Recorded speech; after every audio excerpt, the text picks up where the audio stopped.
মা পচা, মাকে একদম বকে দেব, মেরে দেব মাকে। মজার ছলে বলা এই কথাগুলো শিশুদের মনে কি প্রভাব ফেলে জানেন? অনেকে আছেন যখন দেখেন মা তার বাচ্চাকে শাসন করছে তখন মজার ছলে বলেই ফেলেন, মা পচা, মাকে একদম বকে দেব। মজা করে বলেন, আদর করে বলেন, এতে কি বা যায় আসে? কিন্তু না, যায় আসে। এই মজার ছলে বলা একটি বাক্য শিশুর মনে তার মায়ের সম্মানকে প্রশ্নবিদ্ধ করে তোলে। শিশু যখন দেখে তার মা তাকে শাসন করছে আর তারই খুব কাছের কেউ, দাদা দাদি ফুপু খালা, মাকে পচা বলছে, তখন শিশুর মনে একটি কনফিউশন তৈরি হয়। সে ভাবতে থাকে তার মাই ভুল করেছে, বাকি সবাই সঠিক। শিশুদের মনে একটি দ্বন্দ্ব সৃষ্টি হয়। তারা মুখে হয়তো কিছু বলে না, তবে এই জিনিসটি তাদের মাথায় গেঁথে থাকে।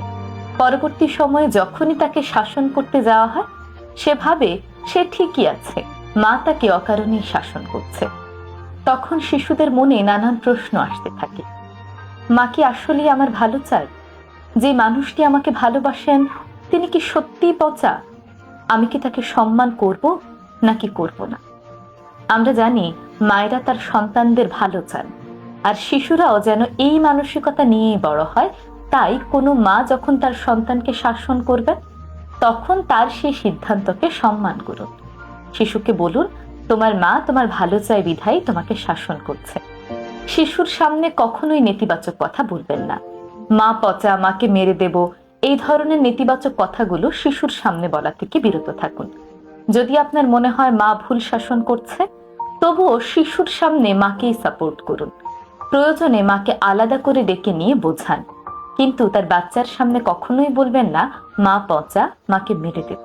শিশুদের শিক্ষা শুধুমাত্র স্কুল কিংবা বই পুস্তকের মধ্যেই সীমাবদ্ধ নয়। আমাদের সকল আচরণ থেকেও শিশুরা কিন্তু শেখে। তাই এমন কিছু করবেন না যাতে শিশুর মন থেকে কারো প্রতি সম্মানটা উঠে যায়। আজকের পর থেকে এই ব্যাপারে অবশ্যই সচেতন থাকবেন।